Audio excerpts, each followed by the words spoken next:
Hello and welcome to the Health Oddity podcast, episode 301.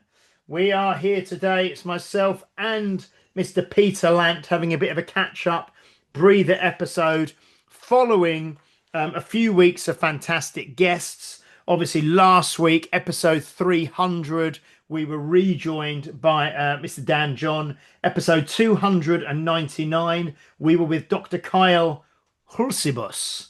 I believe, Hulsibas, from Illinois, third generation chiropractor.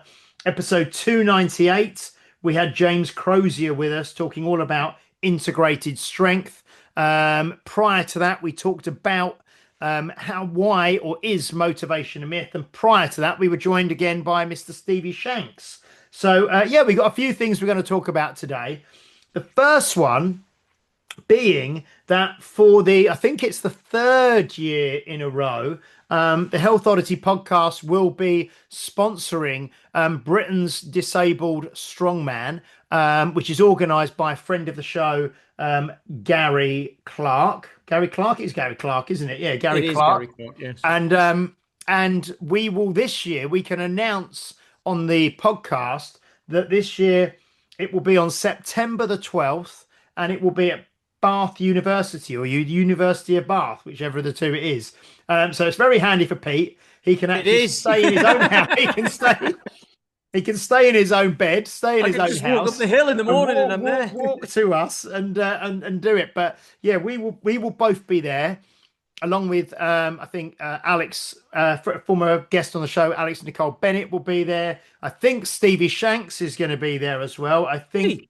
Yeah, that's what I heard from Gary. And I think also Mr. John Valgeir Williams, who's been on the podcast before, will be there as well. I've been told he's going to be there. And his son, but I couldn't remember his name. We couldn't remember his name the other week, but it's Eric.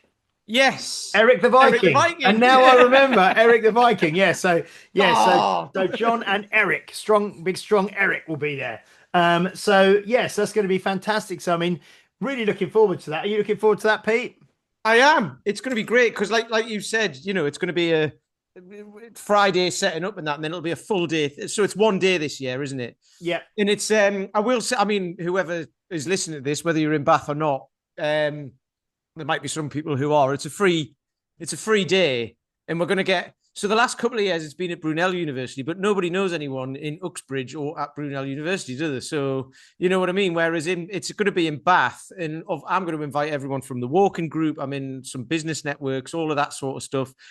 I'm going to try to get people to bring their kids along as well, because, there's lots of kids these days struggling with pressures of school and life in general and all this. And it's just a really inspirational event, isn't it? For people to go along and see, I have got problems. Everyone's got problems, all of that. But you watch these guys competing and it just changes.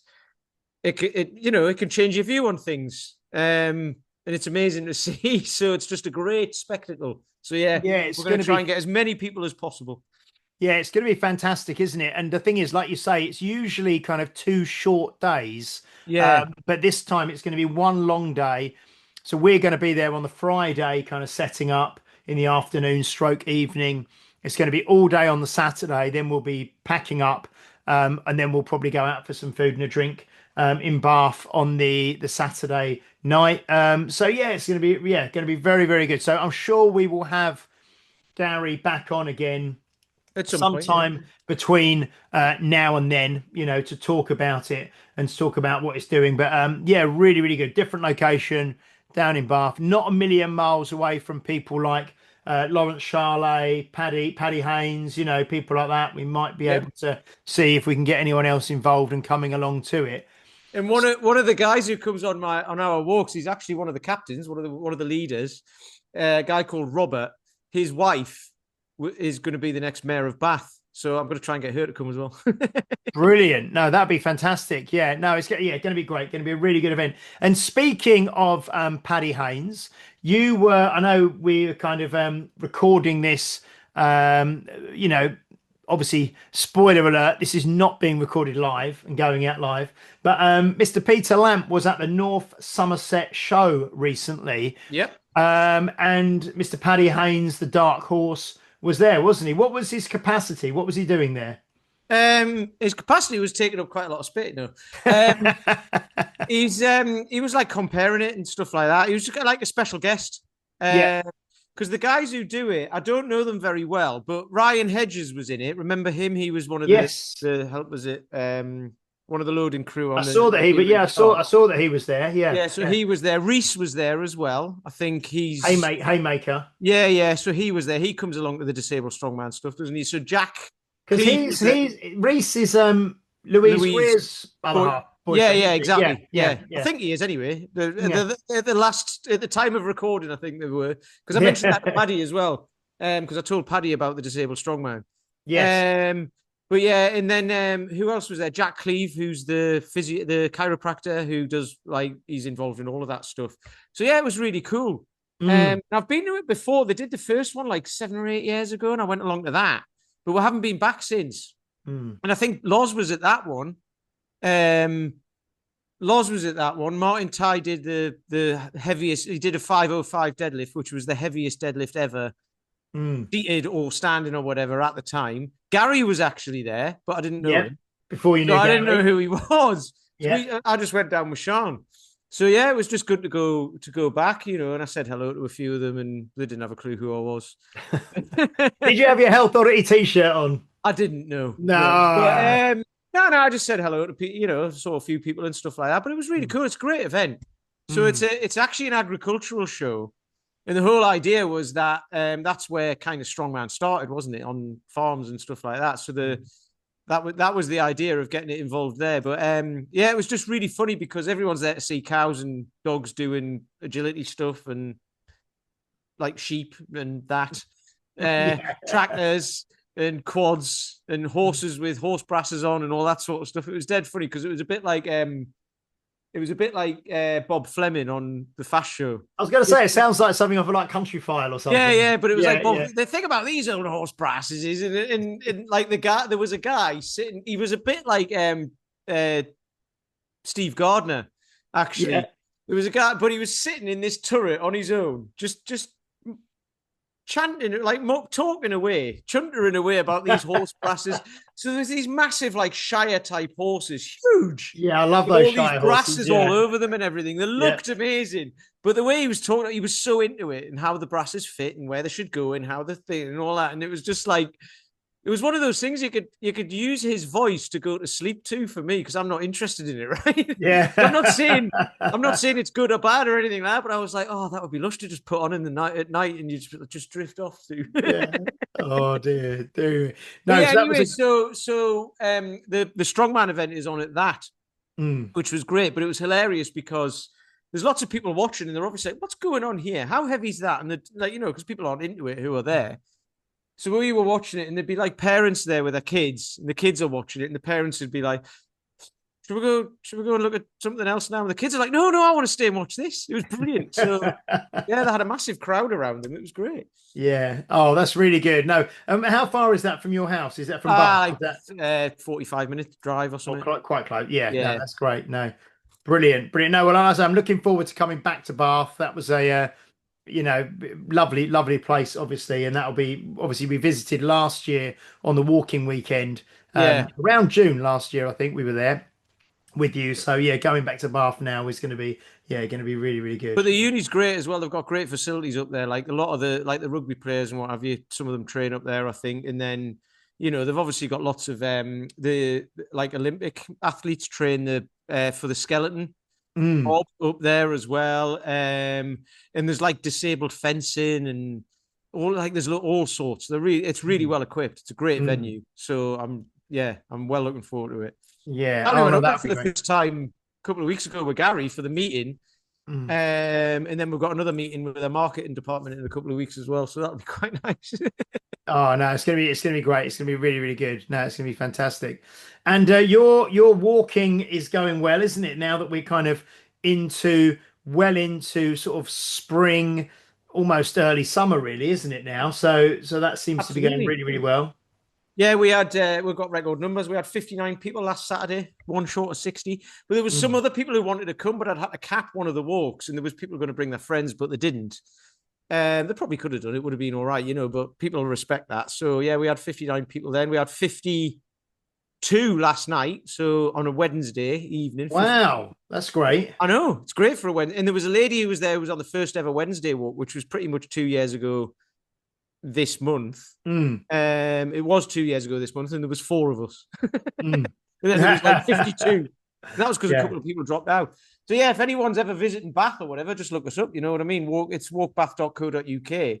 Mm. Go on there and click the big green button, join the app, and you can come on a walk. It's Excellent. Oh, that's great. fantastic. Yeah.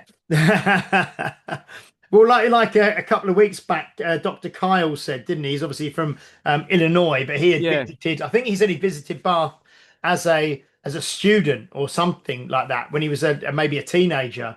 And it's interesting, isn't it? Because we had him on, and then we also had Chris Ryan a few weeks prior to that, who had been to Bath as well, hadn't he? So we've got a couple of kind of American guests recently, who got, they've travelled around Europe and around the British Isles and been to Bath. Well, this is on the tour. This is on the thing. I mean, like you go into town in certain parts of the year, there's just like American and Canadian tourists everywhere. You go, there's one of the local pubs, the Raven, which does pie and mash. You go in there on a Sunday afternoon, it's full of Americans. Excellent.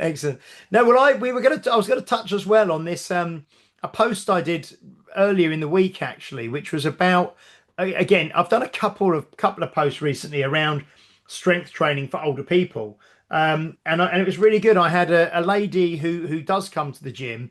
She does Pilates, who's a member of the gym, Gainer, her name is, and she also does the pure strength, and she does personal training. So she's kind of like really into the strength training now, and she is in her 50s, and she mentioned a lady who I haven't met her yet. She's coming in tomorrow, but I think she's around maybe 60-ish, who does Pilates with her, does loads of walking, but has recently been diagnosed with osteoporosis and wants to start doing some strength, has been told to start doing some resistance training, start doing some sensible strength training. So she's going to join us on our latest kind of strength program, which kicks off next week. Hopefully she's coming into the gym to kind of have a look around. So it's so important. And I had one of my posts I did the other week was of a lady, Wendy, doing a loaded carry. And I'd sort of said that women want to try and build up to doing a loaded carry with 2/3 body weight, so a third body weight in each hand, for a farmer's walk, for a minute, and men body weight, so 50% in each hand for a minute. And then someone on there kind of commented. It's so funny. You get these comments. And someone had commented, but let me just sort of see if I. How dare you? No, they shouldn't. I can't. No. It was like, but the way they kind of said it to me was like, let me have a look. Is it the way they said it or the way you read it? Because that's the thing about comments. Yeah, and if people use exclamation marks, you can read it. It's like emails. Anything that's in text, you can read it in a different way to how they meant it, and they can mean it in a different way to how you read it, and all of that stuff. No, totally. Where was it? Oh no, here it is. So someone has questioned. This is one of these posts that's kind of gone a bit viral. Someone said, as a newbie, what are the benefits of this carry? And then I put grip strength, work capacity, and posture. And then someone underneath had put, you forgot helping the force needed to help the body keep bone density, exclamation mark. Very important for women, especially postmenopausal women. And I kind of just said, how dare you? Piss off. I said, I talk about building and maintaining muscle mass and bone density as a benefit of resistance training regularly. I was asked about the benefits of this specific carry. And I've liked that reply, because it's like if every time I answer a comment, I write a list of all of the benefits of strength training. Exactly. Exactly. Yeah. People say, what are the benefits of this? And it's like, how long have you got? Yes. What do you want me to say? Yeah. Because it's funny. Yeah. but people around, it's good getting that engagement. People are obviously asking questions. People are, are wanting to know more. People are asking questions, which is great. And the other thing was that I wanted to talk about, which is to touch upon. We spoke last 2 weeks ago when we had Dr. Kyle on about purpose and Yes. how is purpose like the missing health metric. I think was something that we talked about in that episode, and it was a conversation that I like with many of the things we talk about on this podcast. It was a conversation that I had with a member of the gym who, how it originally happened, they sent me a message and said that they're currently doing 2 personal training sessions a week. And they sent me a message and said, "Oh, I'm thinking, can I reduce down to one? I'm really struggling to get to do 2 sessions. I think it's too much for me." And I kind of just thought, well, let's have a conversation around this, and no problem if that's the right thing, but let's just have a chat. And I hadn't caught up with this member for a while. She's not someone that I train. And then we sat down, and it was it, and what it actually was. I'm really glad we sat down because the sessions were currently on a Tuesday and a Wednesday, so they were 2 consecutive days. Mm. And I was like, well, is it that it's too much doing twice a week, or that they're the wrong days? Can we move one of them to a different day? Is that going to make a difference or improve things? So, but we had a bit of a deeper conversation around, I suppose, the reason I mentioned around purpose and around focus, and the fact that they just felt that they were drifting a bit without a purpose, without a focus. And it was just a really nice conversation. I mean, you probably have these conversations with people while you're walking, and we obviously have the conversations on the podcast a lot.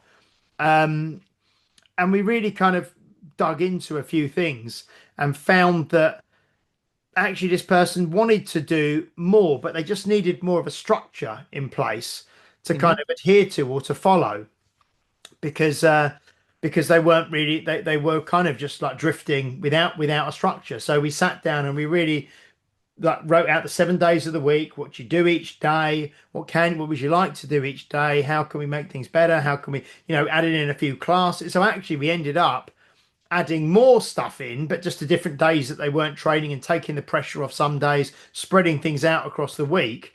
And then, touch wood, since we had that conversation, this person is much more, the attendance is much higher. They seem to be really on it. They seem to be kind of firing on all cylinders, and things are going really well. So I think I'm glad I had that conversation, because so often, we've spoke about this before, when people get a bit overwhelmed, or when people don't really know what to do, they kind of either want to give up or do less, or we've said about shedding sort of ballast over the side of the boat or the hot air balloon or whatever, so they feel like, let's just get rid of some stress and then everything's going to be better.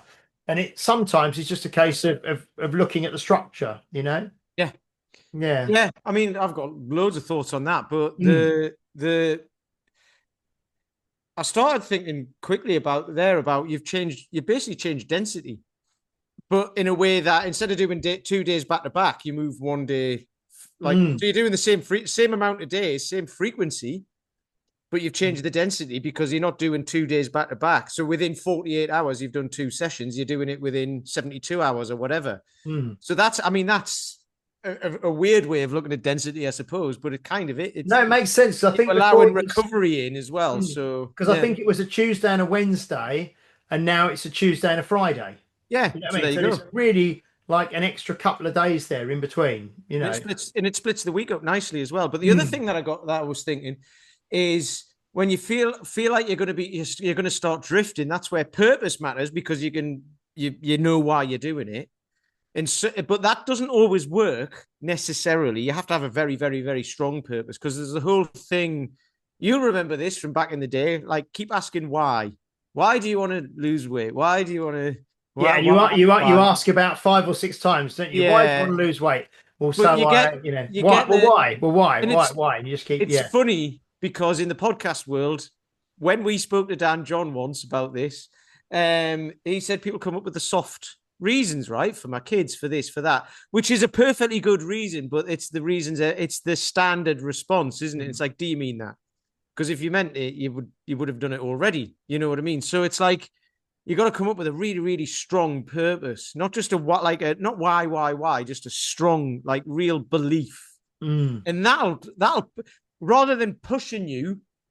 I always think of it like this: rather than pushing you to do it, it pulls you to do it because it's somewhere in the future. But again, if you look too far in the future, that can create anxiety of about like, well, I don't know what's going to happen and all that. And it's like, it doesn't matter because something will if you do this today. So it pulls you there rather than pushing you from behind. So that's the way I think about it. And then the other thing is routine can get boring, and it does get boring. And, you know, and people are then like, oh, I want to change up a routine, or I want to become more spontaneous. And it's like, but spontaneous training doesn't really get you the results that you're after. It feels good while you're doing it, but it doesn't really get you the results you're after. You need a bit of a structure. But then all you need to do is just change the days, or just pick a couple of different movements that do the same thing, but like a push and a pull and all that. Do something slightly different.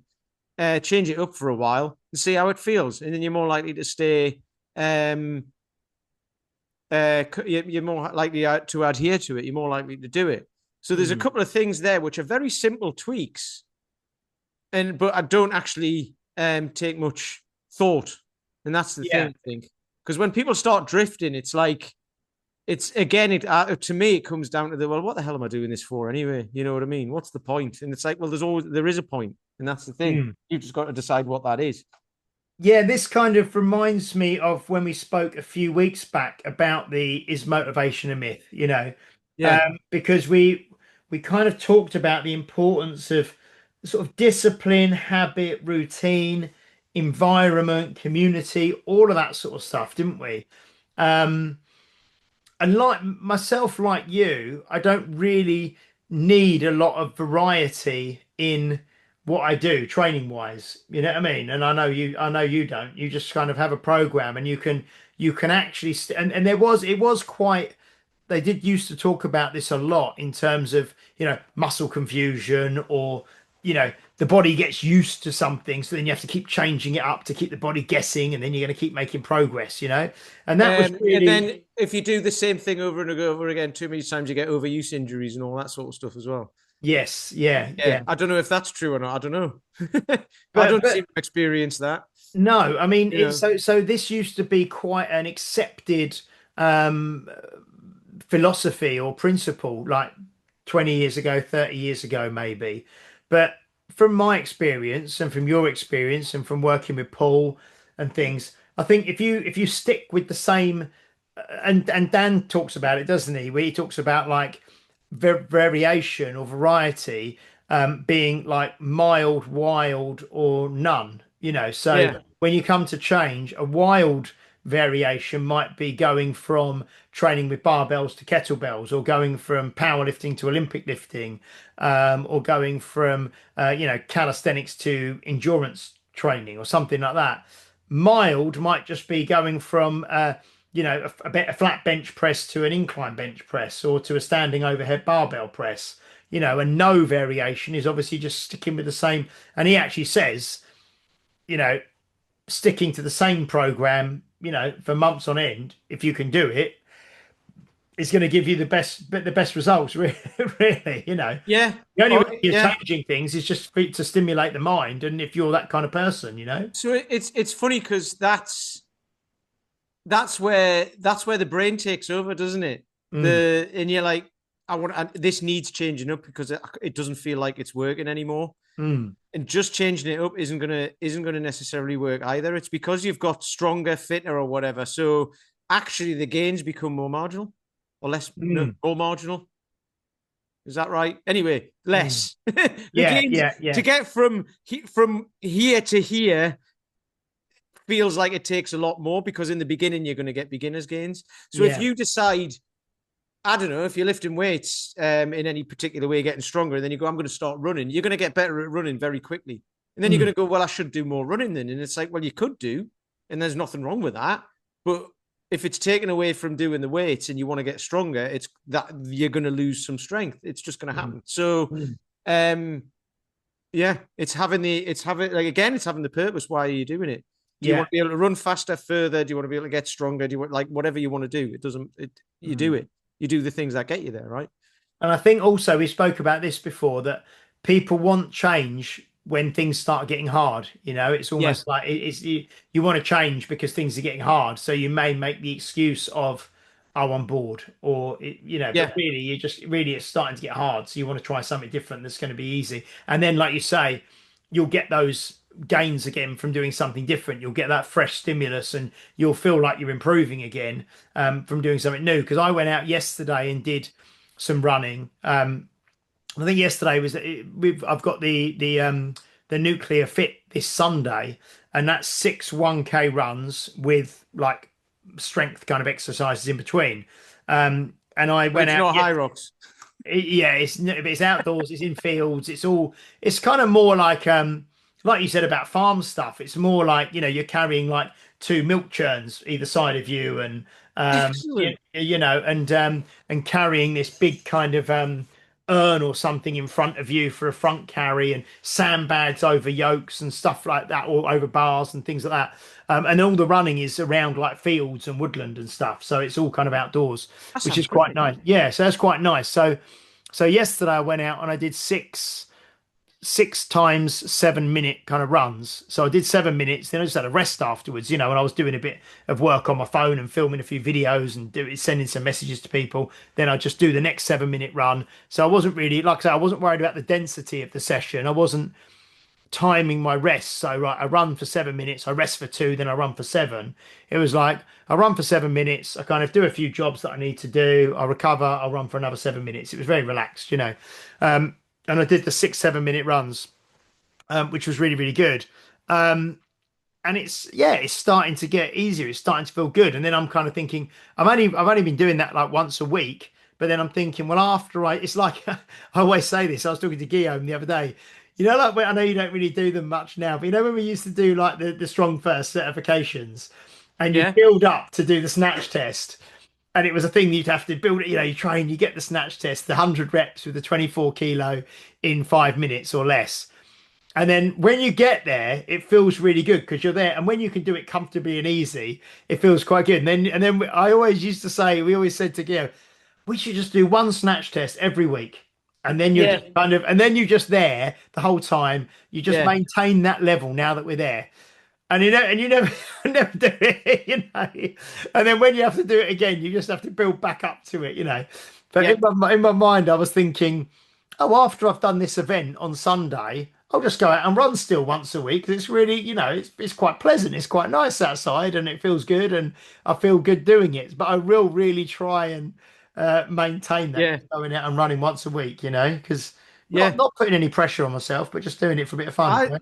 Yeah, I mean, for me, I just do that through walking anyway. Like, it was funny because Paul put up a post because yesterday I got another PB because I'm basically every training session is a PB at the minute, which is great. But he put something up and he just said about me doing a lot of walking, and somebody asked in the comments what type of walking does he do.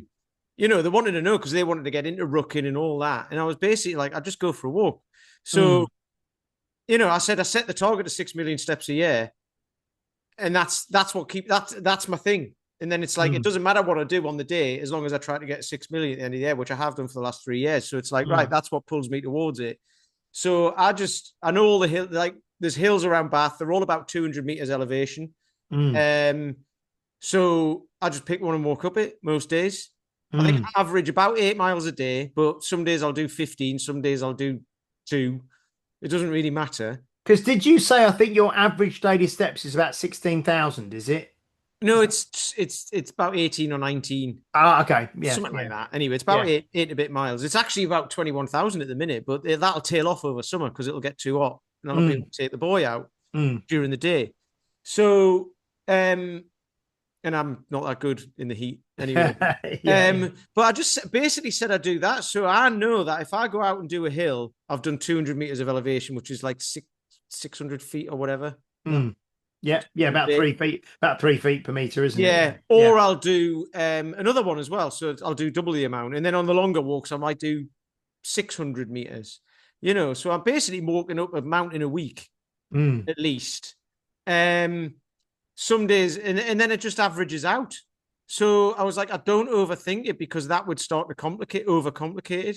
mm, And then that's what I kind of do with training as well. I don't overthink it, and like the goal is just to get to the 6 million for the walk-in, but I don't even think about that. I just go out and check mm, every month and go, have I done roughly 500,000? And mm, that's basically it. And because the overcomplicating of things, and then trying to push the result makes it harder. Whereas you just go, mm, I just need to do today's session, and that is it. mm. So that's where keeping it up for me. So keeping up the running or whatever for you, keeping up the snatch test. Let's just do it once a week. It's like, well, why? Mm. Why? Yeah, yeah. The Because I thing. was just looking at mine because I just set myself, I think, the goal of because last year I think we spoke about this before. I've set myself an average for this year, an average daily steps. Last year was 9,551 average steps per day for the whole of 2025, and this year for 2026. I said, right, I want to do an average of 10,000. Yeah. Mm. So at the moment, my average so far, after what we were a third of the way through the year, because we had 4 complete months, is 10,462 per day. The average for the last 7 days is like 11,988, so 12,000 basically. Um, and like yesterday, I did 16,000. So yeah, Yeah. it's just, and I do enjoy just keeping a look at that because so many people that I talk to at the gym, even people who train and they're quite, they are health conscious because they're in this working from home, say 3 days out of the five and then going into an office 2 days out of the five or something like that. When they work from home, sometimes they're getting like 2, 3, 4,000 steps, Mm. um and that's doing that 2 or 3 days a week really knocks your average down like Yeah. massively, you know Yeah. and even And when they go, yeah, go on. it's an easy thing to manage as well because if you've only done half the amount the day before, you just go out and do a couple of it's like calories. You Mm, just do 2,000 more steps for 3 days and you've got 6,000 back. You know what I mm, mean? So it's like calories. Like if you're going to eat loads at the weekend, you just have 200 or 300 calories less during the week mm. for 5 days, and you've got 1,000 calories to play with or Saved whatever. up, yeah, So yeah, yeah. Yeah, because I think though that some people, even when they go to London, they might still only get maybe like 8,000. You know what I mean? So they're never, So I think, and steps is just one of these simple things that I know a lot of. It's getting very popular now. I mean, we've been talking about it for years, haven't we? But it is something that's getting very, very popular now for encouraging people to walk more. what Yeah, you go on. get though is lots of people go. So 7,000's the sweet Yeah, the spot, isn't it? seven We seven spoke seven. about this Yeah, before. No, but 7,000 was the sweet spot for all yes, cause mortality. Anything more than that is a bonus. Anything less, you've got more chance of yeah. all of that stuff.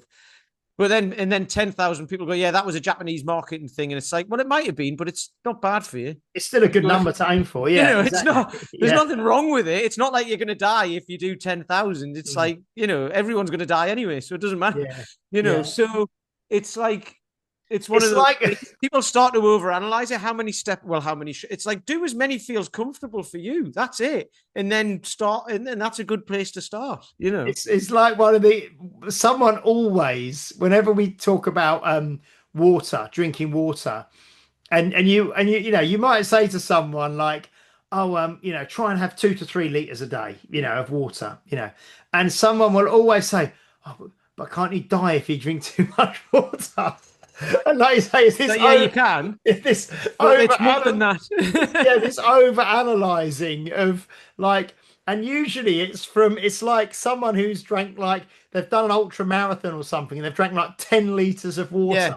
and they've just basically just sweated or urinated out like all of their electrolytes and every, all the nutrition from their body, and they've just because they've drank like 10 liters or 15 liters or something. And you think literally just like having 2 or 3 liters of water a day is not going to be that, but No. people have heard this and they kind of internalize it and they somehow think I don't know if they think it's going to happen or not, but it's strange, No, isn't it? no, but this is how the brain works, though, doesn't it? It just wants to keep you safe from change. It doesn't like Yes. change. So you'll say that to Mm. people and they'll go, "Yeah, but I might die if I drink too much water." And it's like, so I'm not going to. And it's like Yeah, it's an when objection, isn't it? actually, Yeah. what would you say?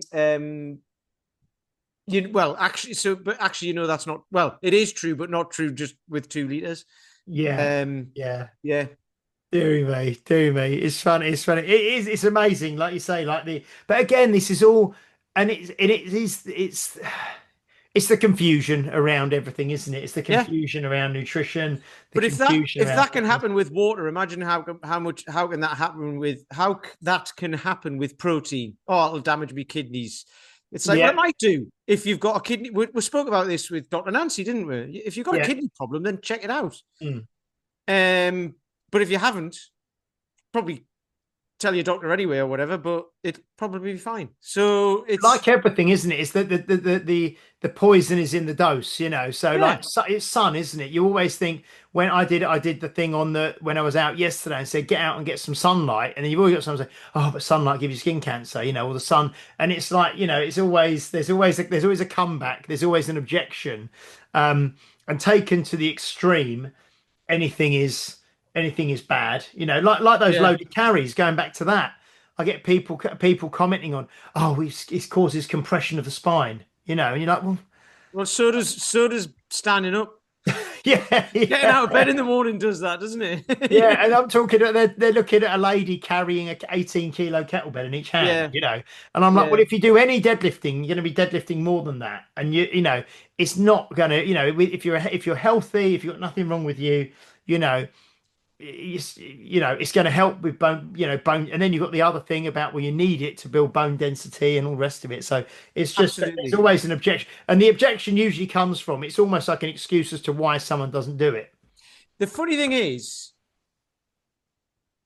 and it is right now, and this might change in the future, but I doubt it. It's indisputable that it's good for you Mm, to lift things, lift yeah. appropriate weights for you Mm, based on where you're at right now. yeah. It's good for you. It Mm, just is, mm, and everything points to that. yeah. And it's just indisputable. So, but people will still find a reason not to, which is Yeah. fine because not everyone wants to, but that's fine. But it's like they'll try and find a reason. It's to a lot of people will try and find a reason why they shouldn't. It's Mm, like that's cool, but you probably should. yeah. Yeah. know. No. Each to their own. Each to their Yeah, own. yeah, totally. But Yeah. it's when it's not excuses. It's when people come up with reasons that they can't, and Yeah. it's like, Objections to yeah, doing it. Yeah. Yeah. yeah, Yeah. Dear me. Anyway, that was a good catch up. That was nice to have a little. Always like these little chats, these little catch ups. And like yeah. we say, we'll definitely have Gary Clark back on at some stage when we get slightly nearer to Britain's Disabled Strongman on the 12th of September. So yeah, and anyone who's anywhere near kind of the southwest of England in that weekend or on that weekend. It'd be really great to see some of you. Pete and I will be there the whole weekend, obviously, like the whole day, helping out, setting up, taking down, assisting throughout the day. So if you're around, make sure you come and say hello. But we will have Gary on before to talk more about that. Brilliant. Thank you so much, everybody, for watching and listening. Please do give us a follow, like, share, subscribe on YouTube, leave a review if you're watching or listening on a platform that allows you to do so, especially Apple Podcasts. And we will be back next week with episode 302. Until then, see you later. Bye bye.